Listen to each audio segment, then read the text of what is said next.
Welcome back to another Serious Angler podcast. Pretty cool episode today, having on Mr. Nick Cousvis of Canada, another Canadian angler, along with Morgan Signini we had a little bit ago. We're going to talk about the same stuff with Nick, but we're going to talk a little bit more about jerkbait fishing, because that's one technique that's completely different than the rest. I think the only technique that kind of compares to jerkbait fishing with how complicated it could be is swim baits and glide baits. So it's going to be pretty cool to kind of pick his brain up there, see how he does it up in Canada and how he kind of picks apart water with a jerkbait. I'm super curious about that. I'm not sure if you guys are, but I hope you are. If not, you're going to learn a lot about jerkbaits. So Nick's a super talented angler. He's pretty well known in the industry, so I'm excited to talk to him about that. But before we get into today's podcast, huge shout out to Douglas Outdoors for sponsoring the podcast. Super appreciate what you guys are doing and supporting me. Just recently went out on a grass flipping bite with my X Matrix 745. So it's 7'4" heavy. It's my flipping stick. I'll flip some. I kind of I go back and forth with certain rods I'm playing around with right now. A 744 and 745. That 744 is more of a medium heavy than that 745. So I kind of use it where if I'm throwing anything over a half ounce, whether it's Texas rig or a jig, I'll throw that 745. And also, obviously, it's cover dependent.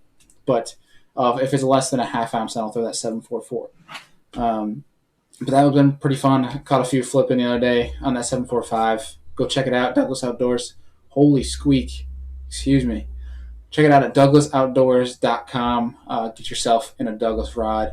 And for all of those who are still listening and not skipping ahead to the episode number 98, which means we are 2 episodes away from announcing the winner of the giveaway that we are running on our Instagram page, where you can win 3 different prize packs from Douglas Outdoors, from Angler, and from Queen Tackle. These are pretty awesome giveaways that are going on our Instagram page right now. I'll link it down below. Go enter. All you got to do is just tag and follow the certain accounts. That's all you have to do. Super easy. I was super appreciative if you guys did that. And lastly, if you guys want to get any Serious Angler merch, head over to our social media or down below. Click the link, and you guys can get in some Serious Angler merchandise. It supports me a lot to be able to do this, and it helps support everybody who comes on the show.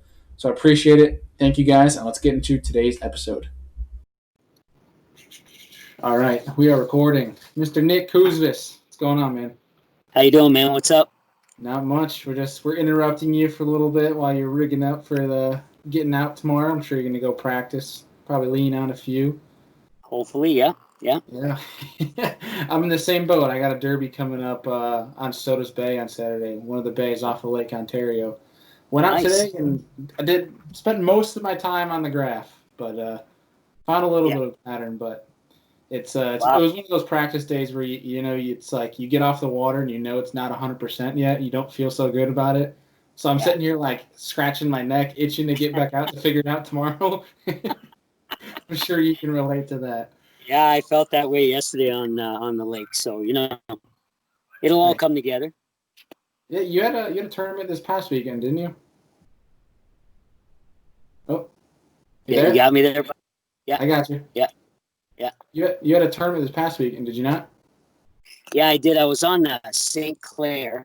This is my 3rd season I've been there. I started it 2 years ago. I hadn't been on that lake. That was the one great lake that kind of escaped my travels. So I have a buddy that asked me to do it a couple years ago, and the first year we did it, we ended up 3rd. Last year we had a bad first day and a really good second day, and we had a shallow bite going, man. It was just insane how many fish there are. And the more we sort of dug into it, the bigger the fish got. And we got to the reality, we said, we could probably have 20 to 21 pounds in about half an hour and then run out to a couple of our deep spots, get a couple big fish, and we can weigh a big bag. So that was the game plan. And it backfired. Those fish literally, for 3 days, they were there and they disappeared. I don't know what happened. Overnight, water temp it was a little bit warmer, but, it's just one of those things. And then the next day we ran out and did our normal stuff out in the deep water and weighed just under 22. But the first day kind of killed us. So in this tournament, we said, man, we're staying away from the shallow stuff. My buddy ran out and took a quick look, and he said, Nick, man, there's nothing there. Let's not worry about it. I'm like, okay, perfect. The water temp, everything just set up for that deeper bite. We were catching a lot of post-spawn fish. They were skinny, but we were getting into some good ones. And lo and behold, it was like a bedfish fiasco out there. 26 pounds won it, two 25-pound bags, a couple of 24-pound bags. And, that's just hard to do in the deep water, especially when you're fishing, what it's like post-spawn fish. They're skinny. They're not putting on their summer weight. So we ended up weighing on just under 19 pounds, and, whatever it was, what it was.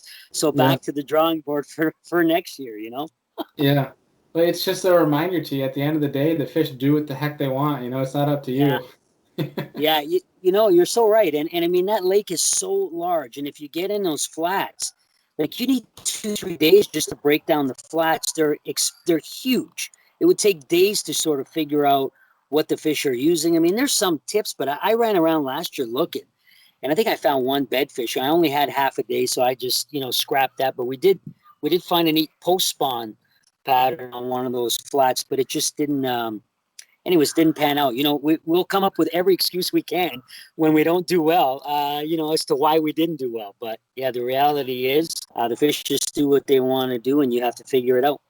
100%. Yeah, we were joking over Instagram direct message. We were joking how you get a ladder up on the front deck of the boat and do a Florida Keys on to try to find those beds on those huge flats. So, yeah, it's tough. So really tough. But yeah, for sure. You remember I told you I got my Yeti. I got a Yeti cooler on the front deck, and gives me an extra almost 2 feet to stand up. So it's good. You get like a little pole for you so you can get your trolling motor? Oh, yeah, whatever it takes. I have my little handheld for the trolling motor so I can move around, and that's it. There you go. You're going on Florida Keys on them fish. Oh, yeah, 100%, 100%. That's awesome. So you're on the Canadian side, right? Yeah. I believe I thought you were Canada, but I wasn't sure because I knew, obviously, talking to Morgan. Morgan, So that being said, with St. Clair, were you guys restricted at all on where you could go? Yeah, we're not allowed. We weren't allowed to go to U.S. waters at all. There was a bunch of guys. Well, we went out to Lake Erie early in the year, and it was good until one of the first guys got turned around, and then it got serious. The cops over on the U.S. side were super, super chill about it. They just said, "Look, man, we don't want to do this. We're just doing what we're told to do." Mm-hmm. So, but they take your name and number and information, and they warn you the first time, but you get caught another time, you're in trouble. I got lucky. I didn't get caught, but, now we just stay on the Canadian side. It is what it is. I don't want any trouble, especially during a tournament. It's illegal to be over there anyways as part of the rules. So, Canadian side. But Canadian side on St. Clair takes up about, I don't know, it's a good solid 60-65% of the lake is on the Canadian side, right? That's good. Yeah. That's good. Oh, yeah, because I've been hearing a lot of chatter with the St. Lawrence tournaments this summer with, what are they either hoping that they allow you to fish that water, or you just, that whole field to get to the lakes, the river's going to be cut in half. It is. And in some cases, it's cut. I mean, I'd have to look at it, but there are a lot of sections of that lake that have more Canadian side than they do American side. But the funny thing is, some of my best stuff is on the American side in the river. So I don't know why that ends up being it is, but it is. So I don't know. I don't know what we're gonna do, but I'm pretty sure in our tournament, you're not going to be able to go to American waters. And I think it's different for BASS. They may get the okay because it's their job that they do, but for us, I don't think it's going to be allowed. Yeah, because it's not like you have an elite series guy that's going to go and pull off into Canada or something and then try to go wander to a restaurant or something. I mean, that's not I think they're doing what they're doing. It's probably because they're trying to just avoid just recreational boaters trying to go from side to side. I think that's what it's in place for, because it's not like a guy like you or me isn't going to go and, we're not going to go to another launch and pull off. Obviously, if we launch on one side, we're going to come back to that side. We're just trying to go fish. Well, yes, that's right. But I think they're just trying not to, give anybody the grace of being able to do that. So, because then where do you cut it? And, I get it. Nobody likes it, but it is what it is. Yeah, it's with the right intentions. It just sucks. But, with time, hopefully that'll get turned around. Because let's hope. Nobody likes lakes with borders. Yeah. 100%. Yeah. So before we get too deep into the podcast here, Yeah. what's the story? Like, what? Tell people a little bit about yourself, and then how you got into fishing. What's that first fish catch like, and who embraced you to it? Yeah, it's a funny story actually. Nobody in my family was a fisherman. Actually, nobody in my family is an outdoorsman. They're all like city dwellers. They're nightclubs, restaurants. They're my sister's a chef. Big foodies and stuff like that. They're not really outdoorsy. But I had a friend when I was young, growing up in the house that I lived in. His grandfather took us out one day, and he said, "Oh, my grandfather's taking us fishing. You want to come?" I'm like, "Sure." And literally, that was it. But I remember that first day, we knew nothing. So listen to this. So we rent a boat on a lake here. We go run out to the middle of the lake. We have these rods that we bought from like a, sort of like a sporting store out here. Just some cheap thing to get started. And we had bobbers and we had MEP spinners. Oh So, boy. so we throw out this MEP spinner with a bobber and we just leave it there with a little worm wrapped around it. We're drifting forever. And I'm like, man, we suck. We got to figure this out. So the next day, I grabbed an In Fisherman or Fishing Facts magazine, I think it was back in the day. Yeah. And I started reading up on all this stuff. And I remember running over to my buddy, and I'm like, dude, we're totally doing the wrong thing. You can't use a spinner on a bobber. Well, you can. I said, but you're supposed to cast it and retrieve it. He's like, no way. And I'm like, yeah, seriously. So, and I mean, we got hooked after that, and it's all I thought about. Like growing up when I was in school, I would, teacher would be teaching us something. I'd be drawing pictures of bass boats and bass jumping out of the water, and just I was insane, and it hasn't changed. My addiction for it is exactly what it was when I first started fishing. And the Yeah. rest is just That's awesome.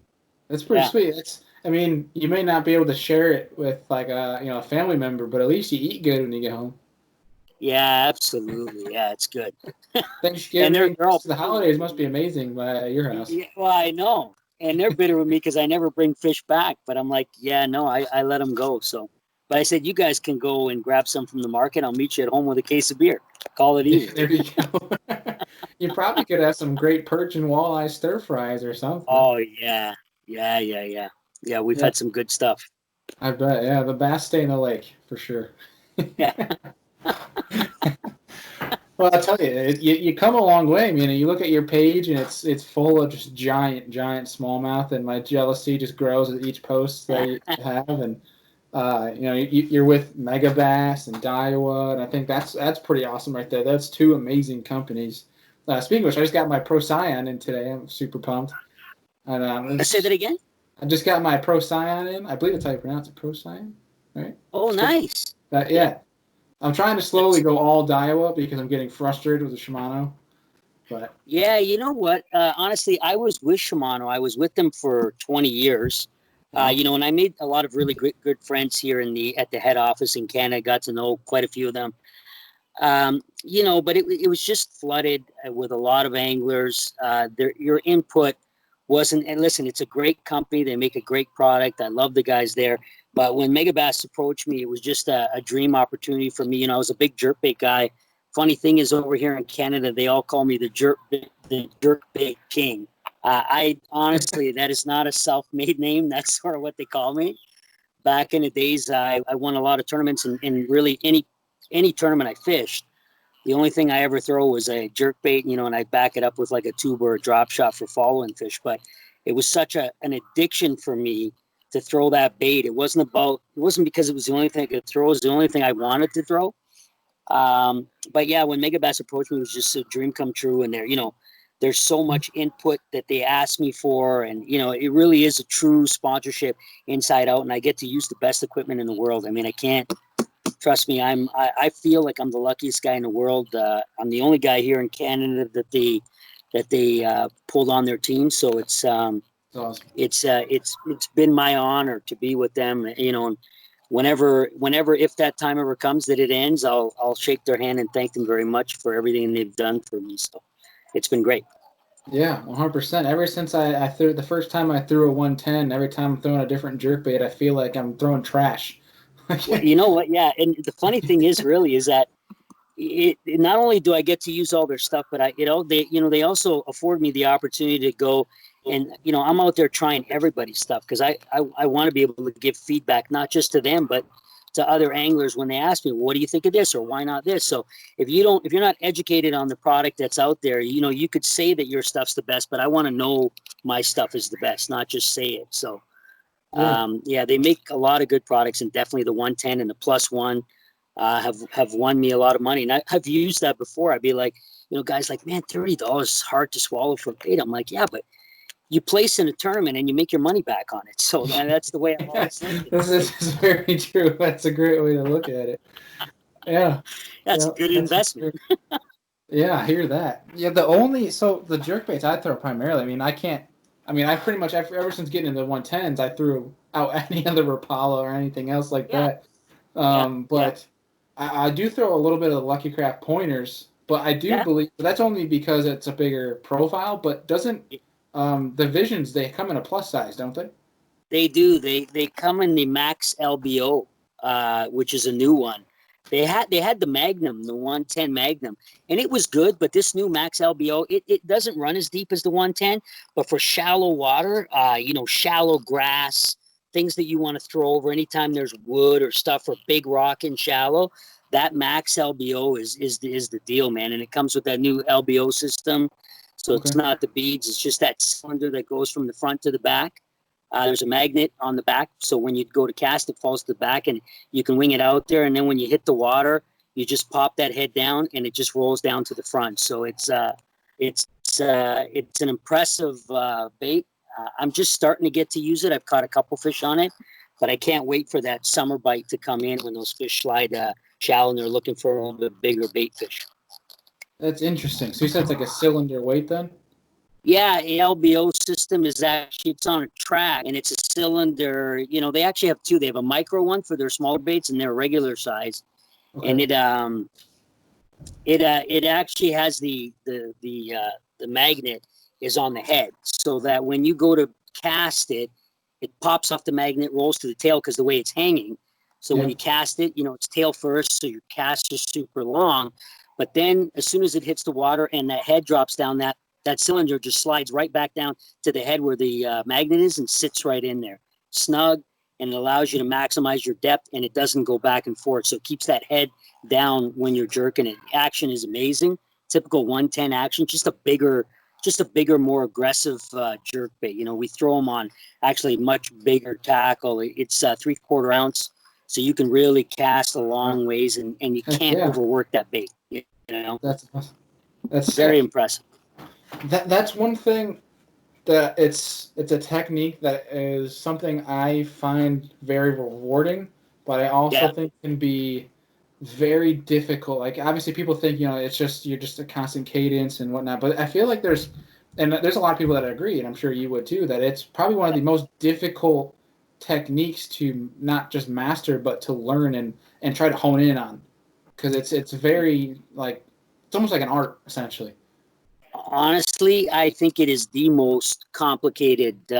I do some on the water lessons. I have a customer that I've had out a couple of weeks ago, and we were playing around with some jerk baits, and he's frustrated a little bit. I said, listen, this is one of the most hard, if not the most difficult techniques to learn.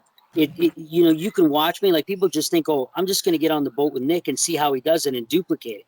It's not that simple. It's muscle memory. There's a lot of stuff going on. Getting your cadences. Everybody says, well, what's the perfect cadence? The perfect cadence is the one that's catching the fish. And that changes, day to day, hour to hour. So, it takes time. When we got good, because that's all we threw for years.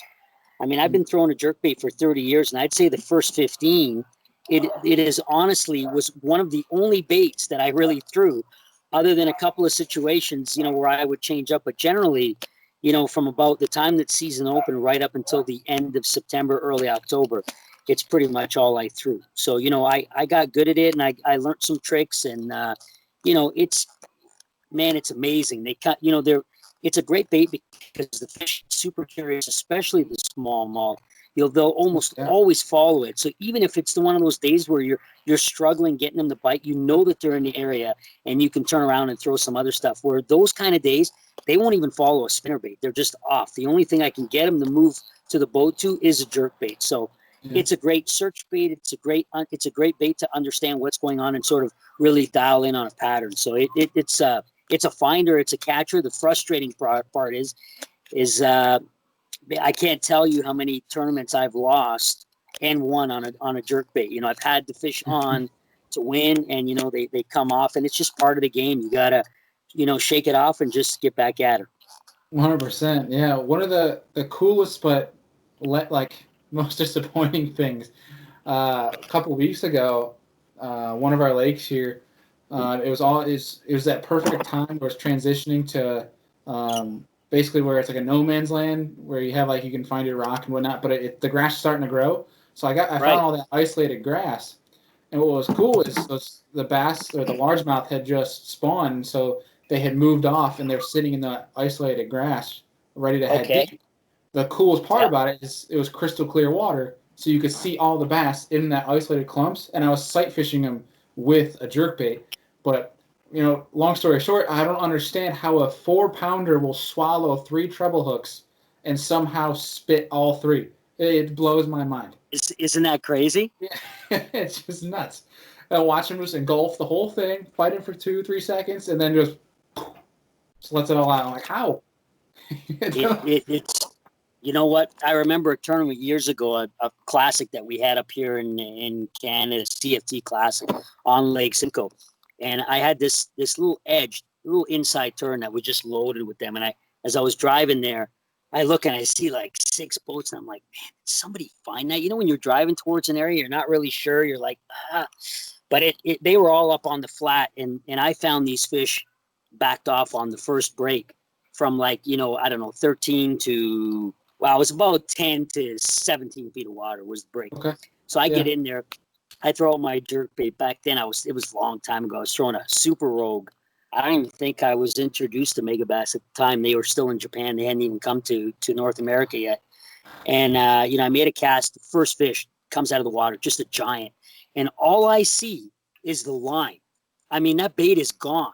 5.5-inch bait swallowed. And I'm like, okay, good and bad. Let's hope he's not bleeding. Giant fish. It's got to be pushing 6. It jumped 3 or 4 times. And on the 5th time, boom, the whole thing came out of his mouth. It's like, you got to be kidding me. It happens. Yeah.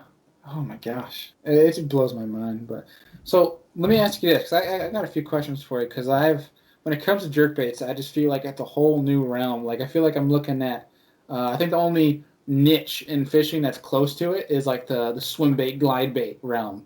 Yeah, I feel like those two are very similar.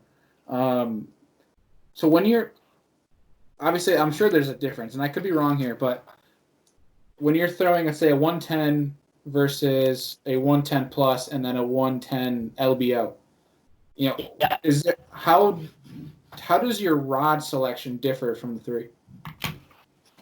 Yeah, it's pretty. Actually, it's pretty big, and I played around a lot with rods because, especially that there was times that I was just losing a lot of fish. The reality is you're still going to lose some fish because it all comes down to how they eat the bait. When they eat it, there's a good chance you'll get it in. When they nip at that back hook or whatever, you're almost praying for another hook to get them on the side or something, because if it's only one hook, it's just, with these big smallmouth that we have in the Great Lakes, Lake Simcoe, it's just hard to get them. They're like freight trains. They're built like a freight train too. Their head is so full of just like armor. It's just hard to penetrate. But what I found is with the 110, I do, there's a couple of setups I have. I either go with the 110 110 special, which is double Orochi. I really love that stick. The Destroyer model in the 110 is really good too. It's a little bit stiffer. So it just kind of depends on my setup. If I feel like mono's a deal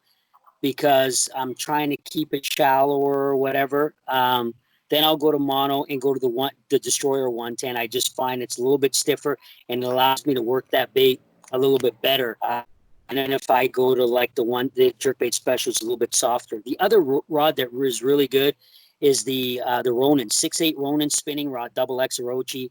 Has a really nice bend. I'm looking for something with a soft tip but power in the belly. If the tip is soft and the belly is soft, you just overwork your body too much. You don't want to be jacking that rod, on like 6-7 feet to get that bait to move. The thing about spinning is I go to braid. So I go braid with a fluorocarbon or mono leader. The change between fluorocarbon and mono is just simply if I'm in shallower water and I don't want that bait to achieve its max depth, I'll go to mono and that keeps it up. If I want it to maximize its depth, then I'll go to fluorocarbon. So those are the two sticks I use that. But plus one, I use a really soft rod. The action. So a lot of guys that got into the plus one from the 110, they try and basically maneuver the rod similarly to what they do with the 110, and it's a completely different bait. One tip on that plus one: if I just do a steady pull like that, not really hitting it hard, just pull, you'll get a really cool walk the dog going on with that plus one. It really glides hard to the left and hard to the right. I'm trying to get that bait to go almost a foot to one side and a foot the other side. And again, I'm really specifically talking about smallmouth. That plus one is a deadly bait. And I don't know what turns them on to it. Obviously, it gets a bit deeper. So if I'm fishing, ledges or deeper flats, I like that plus one. And, especially on days, you could fish deep water with a 110 and they'll still come up to it if they're sitting on that higher column of the water. But when they're down deep, they're just, that extra 2 feet makes a huge difference. And in some cases, it'll make a difference between catching, 10 fish and catching one. So I always have both of them on when I'm smallmouth fishing. I play around with both. But that walk the dog style that 110 plus one has, it's special, man. But it's a super light rod. It's more like a medium light, 6'11" to 7 foot rod, always spinning, long cast, get it away from the boat and just get it down with that, just slow, kind of methodical twitch. And that bait really kind of kicks side to side. I can't tell you, it's deadly, man. It is deadly. Now, is it always spinning because you can make a longer cast and get it deeper? Is that why? Yeah. I just find that you can get away. You can, if you're a bait caster guy, you can do it. It's not going to kill you, but I just find that spinning rod really allows the bait to kind of do what it wants, where the bait caster will kind of. Sorry, buddy, you're there? You're good. Don't worry about it. So even where was I? Yeah, even if you have a bait caster that's really soft, it's still going to be, softer. Stiffer. The thing about the soft tip is I'm going with a soft tip on a spinning, but I still want that belly power. So I don't have to like overwork it. And I get a lot of guys asking, well, why don't you just go to straight mono? The problem with straight mono is it's just too much stretch. You know what I mean? It's too much. It doesn't allow you to achieve the depth that you want because mono floats. So spinning with braid. The other thing with braid is braid allows you to cast way further than straight fluorocarbon or straight mono. 100%, so it allows you to cast it further. And then I just go to like I said, a fluorocarbon or some kind of mono leader, maybe 5 to 7 feet. Sometimes I go shorter. Just depends on the situation. Yeah. Okay. Interesting. Now, do you change your rod spec up at all for that more plus size 110, that LBO? Yeah, that LBO actually, this is actually a Chris Zaldane thing. I tried it out. It's really good. I actually go stiffer, like the FMJ, which is kind of like a pitching rod, 7-1 pitching rod, but on straight mono, it's fantastic. Because again, that bait is not a bait you're trying to fish to achieve, try and get it down deep. You're fishing it shallower. You're fishing it on top of grass around big boulders. So you're not really thinking about it. You just want it to get down a foot or two. But that rod with the stretch of the mono was really good. The other one that I kind of like, but I'm still playing around with, it's a 7 foot. It's called a Tour Versatile. But it's fairly similar. It's a little bit stiffer at the tip. So again, I'm just now getting into it. But, that FMJ is solid. 7-1, medium heavy rod. It's a beauty for that max 110. Interesting. Okay. That's a stiff rod. I can't even imagine. So basically, when you're throwing that LBO, you're just trying to target a bigger fish. That's right. Okay. Yes, straight up. We get situations here where big smallies get up super shallow. So you can't throw a +1. You're looking at more like a 110, but that extra large size, to me, it's going to get you more bites, and it's going to get you bigger fish. Yeah, In that, especially later in the year when you start getting into August and September, it's going to be deadly, man. When they come up shallow for perch and stuff like that, can't wait. Oh man, yeah, I can't imagine the drawing power that thing has. That's gotta be wild. Yeah. So now, when you're throwing like a 110 or something, is there like a set? I'm talking about like your leader material. So whether it's fluorocarbon or monofilament, what pound test is it usually universal for you year round, or do you kind of change with the seasons? It's pretty much 10-pound test on the fluoro or mono, but I will go to 12 sometimes if I'm in real shallow. That LBO is going to change things for me. But, even now early in the year when the bait fish is small, I'd still like to throw that 110. So I'll throw it on, 10 pounds, just good all around. If I'm super shallow and I'm worried about, some big boulders and stuff, I may go up to 12, but you don't want to go too high. It'll kill the action of the bait, which is why you have it, right? So 10 just seems to be great. The +1, I have gone to 8-pound in some situations when I'm really trying to achieve deeper and super clear, calm conditions. So sun's up, it's clear, and I'm pausing that bait quite a bit. That lighter line tends to get me a few more bites. That makes sense. Okay. Yeah. It's interesting. I've never heard of anybody using the mono, but the mono leader in shallower water makes so much more sense. Right. And I've done that. I've done that cranking, but I never thought to try that with the jerkbait. It's like, okay. Give it a try. You'll be surprised, and actually you'll be surprised on the action too. Because one thing that people don't understand, so fluorocarbons is much stiffer than mono. So when you're jerking that bait for guys that are, whether they're beginning at it or intermediate, backing off that tip is really important to get the most action. But the mono kind of absorbs some of that because it does have so much stretch. So it really allows the bait to even be more erratic. I think people think, that line's so stretchy, you're not going to get the bait to move. You don't need as much as people think to get that bait to do what you want it to do. You don't need to hit it that hard. I think a lot of guys, it's almost like muscle memory, that they just feel like they have to hit it hard. And when they do, they get bit. So they feel that's the reason that they're getting bit. But trust me, you don't have to overwork that bait, man. That bait does a lot on its own. It's just quick. And that mono, that stretch allows that bait to dance a little bit more. I like it. Give it a shot. 100%. Yeah. I remember, I was throwing a 110 for a while, and, being the Northeast, and I'm sure you know full well this problem too, that we have these things called northern pike. I ran out of 110, so I had to suffer through a Rapala. And I'm sitting there, I'm like, I can't even throw this thing anymore. There's no action on it. It's just darting straight forward. And I'm like, okay, I just can't do it anymore. But yeah, I hear that. What the funny thing is? I don't even know if I should be telling you this, but one of the guys at Megabass, he calls Pike office managers because they make sure that the business keeps going. That's funny. Yeah, it is. I don't see any problem with that. Yeah, that's hilarious. There's certain around here, I won't even throw them. Like I love them too much. It's like, I'm gonna save this for a lake that will appreciate these jerk baits a little bit more. They are fantastic, man. They really are.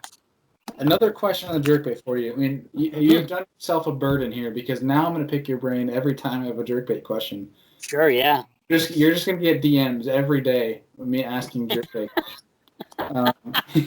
I am such a curious individual. It's sometimes my buddies, like, especially when they're really good at a certain technique, I'll just bombard them with certain questions to the point where they're like, dude, just like, take a chill. That's how you get better. I still ask questions. I've been fishing forever, but I mean, every day you're on the water, if you're not learning, you might as well give it up. That's what it's all about. Oh, 100%. One of the biggest changes for me as an angler was a few years back, forcing myself to, each time I'm on the water, no matter what it is, to try to find one lesson that I could have taken out of that day or that outing. Try to learn one thing, no matter how big or small it was. That definitely. You're right, man. You know what? That's discipline, dude, and good on you. I'm over 50, and I still, there's certain days I'm like, okay, I really want to go check that shoreline out, but I know the fish on that side are going to be on fire today, so I'm just going to go and do some some videotaping, some shots, and I'm not going to go learn something today. I just want to have some fun. I hear that, man. Hey, Good on you. priorities, right? I mean, you gotta always have some fun here. Priorities, 100%. Yeah. Yeah. Yeah. So my last question for you on the jerk baits, and this is an Sure. interesting argument because I've talked about it a little bit with some folks, and it's the difference between using a matte color and just your normal, like, I don't know what you want to call it, gloss. I don't know. Yeah. Sure. When it's, I've heard, when it's cloudier conditions, you go to like a matte color. Versus when it's, you have your sunnier, partly cloudy conditions, that's when you use like a gloss. So what's your opinion on that? Yeah. Okay. So here's, I'll tell you this, and I will answer that question, but I'll tell you this: the best color to choose is the color that's working. But there is. So this is what I do. This is pretty much my deal. When, yes and no to that question, but yeah, you're right. So when it's super calm, if I'm early in the morning, let's just say early in the morning, I'm always going to go, I'm thinking this is a visual bait. You want those fish to see it. So I'm going to pick colors that they can see fairly easy. So whether that is a something bright with some orange or chartreuse on it, maybe even some flash, especially if that sun is already up, something with a little bit of like a GG flash. This is what we call Megabass, the GG. Something that'll show up when light, even a little bit of light hits it, but generally something bright in the morning. Or conversely, a dark day would be something bright, chartreuse, orange, at least something that has a little bit of that or a lot. Just depends, right? Mm-hmm. As the day progresses, if that sun came high and it's flat calm, then I switch. I go to a real translucent, see-through bait, something that when you put it up to the light and you look at it, you can see that light penetrates right through. It doesn't block it. Those are the colors I pick. Something very, almost like I call it like a ghost, right? Where the fish sees it, but it's not really sure what it is. It tends generally to get more bites. So conditions are important. And, sunny, cloudy days or days that are windy, where you have a lot of waves that turns up the water, it cuts light a bit, or light doesn't come straight directly through, then I'll switch back to something maybe a little flashy, a little bit more like a matte color. Those things kind of show up better. The translucent one might just be almost too invisible. And then you have wave action, so they have trouble following the sound of it, and they're not really sure what it is, and it doesn't get by. If all that doesn't work, then I basically throw what makes sense out the door and just start moving around colors. Because the one thing we don't understand is conditions are super important, but the mood of the fish can turn what the conditions tell you to use, right? So if they're really off in the morning and they just don't want to bite, and you throw that big bright thing in them, that'll turn them off. But if I go to something translucent that they don't see very well, I might get a trigger. Or conversely, the exact opposite. Maybe they're off and that real bright color just ticks them off and they want to eat it anyway. So we don't really fully understand everything in fishing. Everything we have are just theories.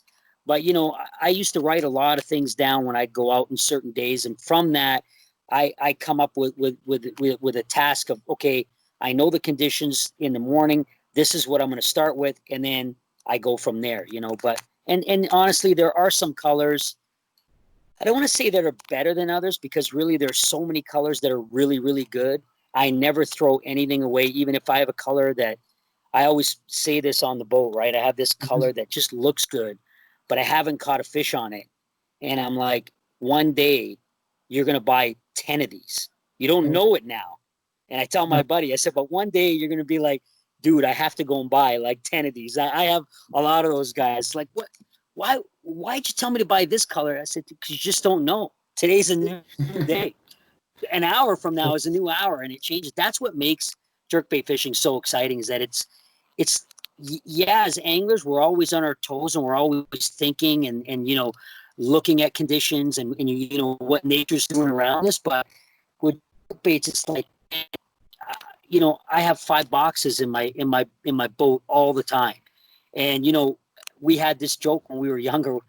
We're out there pre-fishing on this lake, and he was in one boat, I was in another boat, and I started on one shoreline and he started on the other one. And it was, it was a solid mile and a half apart from one another. And we're throwing these baits, whatever. We meet in the middle, and I had about 10 or 12 jerk baits on the deck. He had about 7 or 8. He goes, "You're having trouble figuring out the color too, right?" And I'm like, "Yeah, man." But I said, "I think I got it." At the 10th or 11th jerk bait, I figured it out. But it's like that some days. And other days you can there'll be 6 colors that are good. You just don't know. Yeah, that's a lot of mental fortitude to go through 10, 11 It colors is, man. and still stick with the same bait. That's wild. Oh my gosh. Wow. Yeah. That's awesome. Well, dude, so what's your? Let me ask you this, because I have 2 questions I want to ask before we wrap up. But before we head into that, what's your career goal here? Like, are you looking to go professional, or what's the deal? You know what, man? My career goal has been to go professional for a long time. It's a grind. It's a tough business. It's a pay to play business. It's not easy. Fishing is expensive.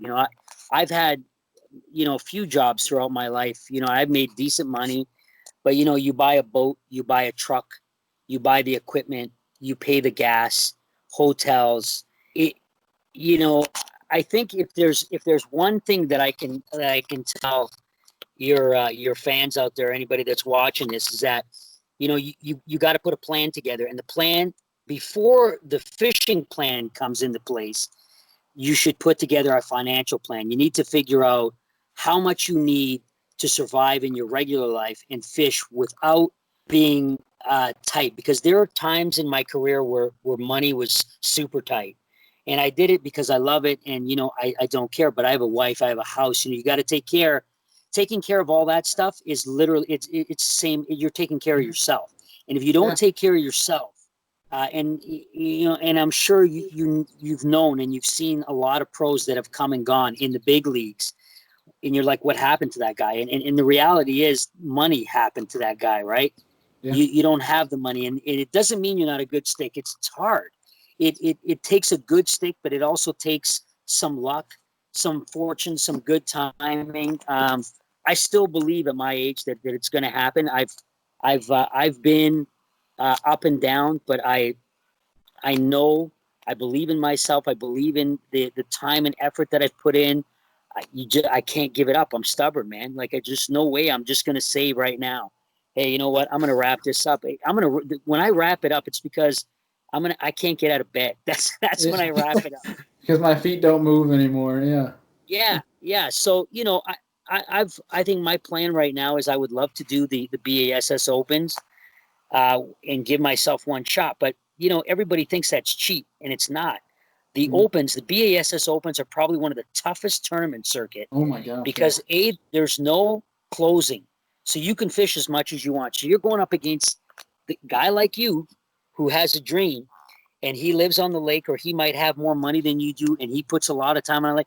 You can't just show up the week before the tournament and expect to make that cut at the end. Like, you're gonna have to put time on the water.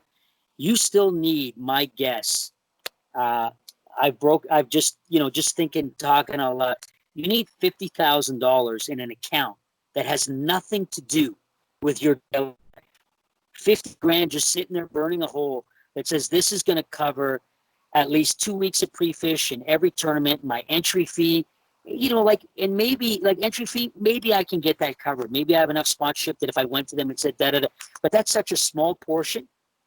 What is that, $2,500 US, I think, to do four tournaments. So that's 10 grand. Yeah.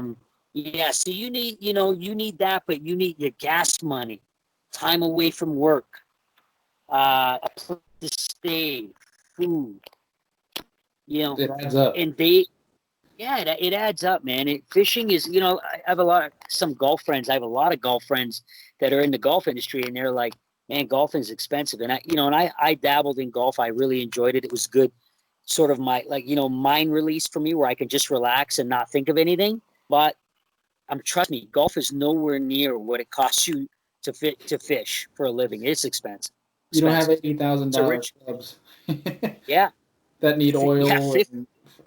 But as anglers, we're a little bit cocky. We're like, I don't have that. Maybe I can get away and it'll happen. And it might happen. But if it doesn't, you're going to get cut short and you're going to run out of money before you even finish the year. And I'll tell you this, I had a year, one year that I fished basically full time in the summertime. The first year I did really well. I had some money in the bank. It was great. I figured I'm going to gather up some cash. I won some money. It was really good. And then the next year, winter came. I couldn't find a job. It was hard. I wasn't making a lot of money. Some of that money goes out, right? You got a mortgage. You got to pay the bills. And all of a sudden, I'm looking at my bank account in the spring, and I'm like, that's not the same as it was last year. No. And you cannot, and maybe somebody can do it, but I'm going to tell you, if there's 100 guys in that same position, 99 guys will fail because the stress of not having money does not allow you to fish properly. You don't fish right. You don't think right. All you're thinking of is, man, I got to win money in this tournament. It's a bad position to put yourself in. Believe me, young guys out there, old guys out there, it does not work. It doesn't. You got to have money in the bank. Is what it is. Yeah. 100%. It's tough. It's really tough. It's one of the things that deters myself because I always thought, I wanted to fish professionally if I was able to. Yeah. And one of the things that deters me is I was listening to an interview and a guy mentioned, he goes, I don't get to fun fish a lot because a lot of times I'm practicing and that means, some days I'm not even fishing at all. I'm graphing. And then, so during certain tournaments, I have to lay off fish. I can't really work them as hard as I want to. And then That's right. he goes, there's not a lot of times where I can just unload on fish. I'm like, I love to just unload on fish. That's all I like to do. And it's like maybe I'll just, reevaluate what I'm looking at. And then that, sometimes dreams change. So you know what? And he's absolutely right. I've made that comment all the time where I'm like, I'm on Lake Ontario and I get off the water and I'm like, dude, if I could hit him today, I would have had 28 pounds in the summertime on that lake. And I saw a couple of fish that might have been 7 pounds, but you can't hit them. It would be the dumbest thing to do, even though chances are they're not going to be there when you go back, but you just don't know, and it takes discipline. It's not as fun as you think. It's more work. Tomorrow I'm going to get up on the trolling motor and I have to run around to probably, I got to try, I'm guessing about 10 miles of shoreline I got to cover tomorrow. You there, bro? I'm there. I can hear you. Okay, that's good. And I might make, 20, 30 casts tomorrow maximum. I'll have a bottle of water in my hand most of the time and the button for my all tricks, and that's about it. It's tough. Keep it rolling. You have to do it. You got to be committed. You got to be disciplined. And it's the only way because it's not just about I'm going to catch the fish when I find them, but I just trying to figure out what they're doing, what zone they're in, what kind of cover they're using. And it allows me to make better decisions during the tournament. If you just went out and just wailed on fish, 9 out of 10 times, you're just not going to do very well. No. That's what I talk about in practice. You don't see guys catching much fish, and you go, "Yeah, I shook them off," and all that. That's for a reason. It's not many people understand that part. Yeah, you have to. Yeah, a lot of strategy, but that's what fishing is: strategy, decision making. That's it, man. That's it. Well, dude, this has been a blast, but I got 2 questions. Two questions left for you that I like to ask everybody. And, great. We're gonna have to have you on again because I'm thinking about having some panels for just technique specific. So when it comes to jerkbait, you're gonna be my first call. Sure, buddy. But my question for you, and I like to leave the podcast with this, is if you could invite any 3 people to dinner to sit down and pick their brain, who would you invite and why? They could be past, present, and they do not have to be the fishing industry. Okay. Well, listen, you'd be crazy not to invite Kevin Van Dam. I mean, he's arguably maybe the greatest fisherman of all time. I mean, what that guy has accomplished, not just on the fishing side, but the business side of it, which is so important. You know this as well as I do. The business side of it is actually even more important than the actual fisherman. There's a lot of good sticks out there that don't get sponsorship because the business side is not right. So there's no way I wouldn't have Kevin Van Dam. He would be one. I'm trying to think. We were talking about this. You know what? I would definitely have either Hackney or G-Man, just because you always got to have some kind of comedian, uh, Some life of the party. table with you. So whether it's G-Man telling you all kinds of stories, I mean, that guy just cracks me up. I've always said I'd love to share a boat with him, or or Hackney. Maybe he can, just tell us a little bit about, not just about fishing, because he's obviously a great stick, but squirrel hunting and stuff like that. He'd just be another guy that, backwoods guy would just be a blast. He'd be hilarious. I think those are the two guys that they said, like, if the world was going to end, like, what anglers would you rely on type of deal. Like, they said Hackney and G-Man. Oh, yeah, 100%. Like, you're set. You got no problem, right? Yeah. The other one, I don't know. For sure, like, Tiger Woods would be somebody, but you know what? Probably if I had, it would be Michael Jordan. Michael Jordan, just to pick his brain almost on, he just was such a champion and just knew how to win. And, he's such a, like, crazy competitive guy. Reminds me a little bit of myself. When I'm golfing, I'm always betting with the guys because I just don't find it fun if you don't have something on the line. Yeah. I get frustrated with a lot of my fishermen guys because they never want to bet anything. But it would probably be Michael Jordan. All right, so noted. If I go fishing with you, leave my wallet at home. You know what? I'm going to tell you this quick story. It's super quick. So we were at the true story, 100%. We were at the Sturgeon Bay Open last year, and my buddy, this is in Wisconsin, there in the spring.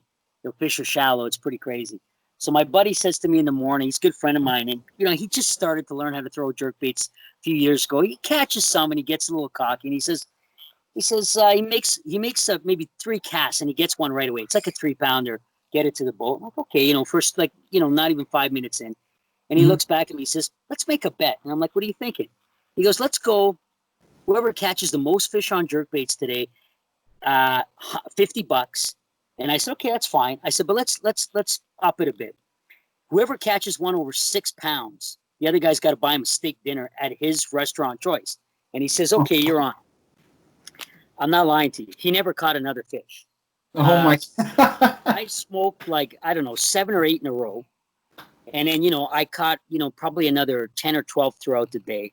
He still was on his first one. He went on to a drop shot. And then with about an hour left in the tournament, I catch a 689.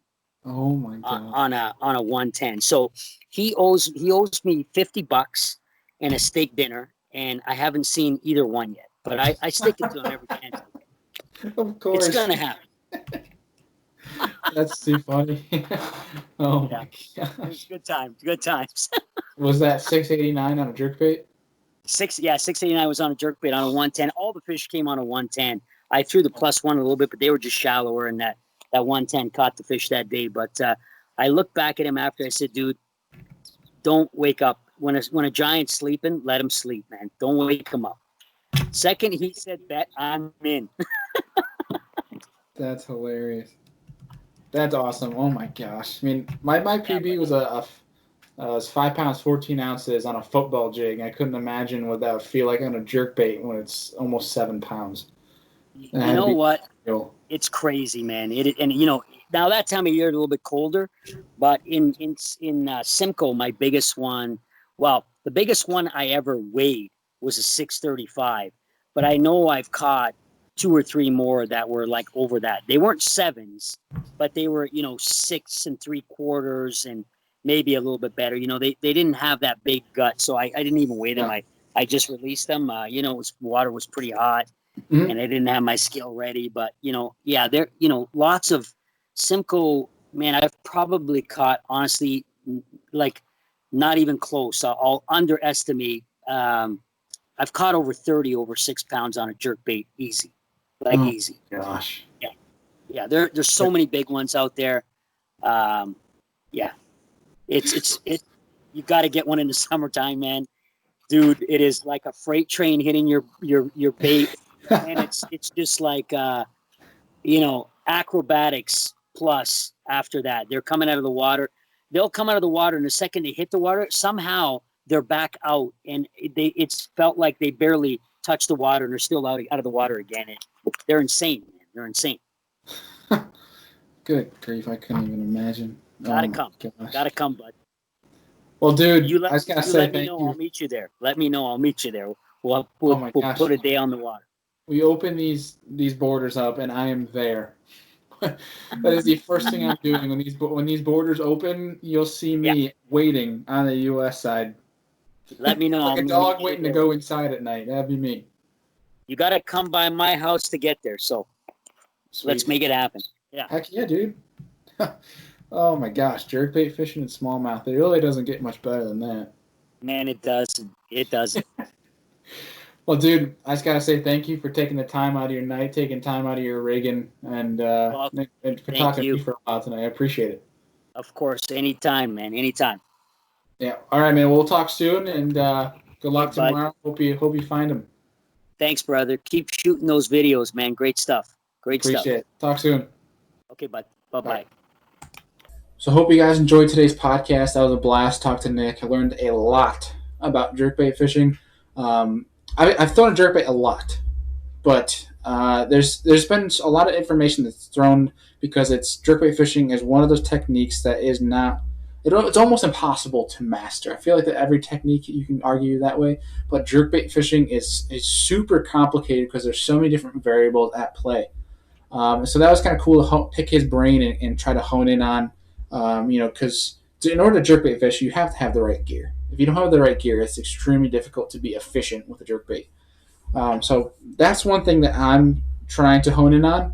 I understand how a jerkbait works and trying to trick fish with it. I have good experience with it, but it's trying to pick his brain on gear-wise, line, different stuff. Like learning about monofilament with jerkbaits, that was pretty interesting.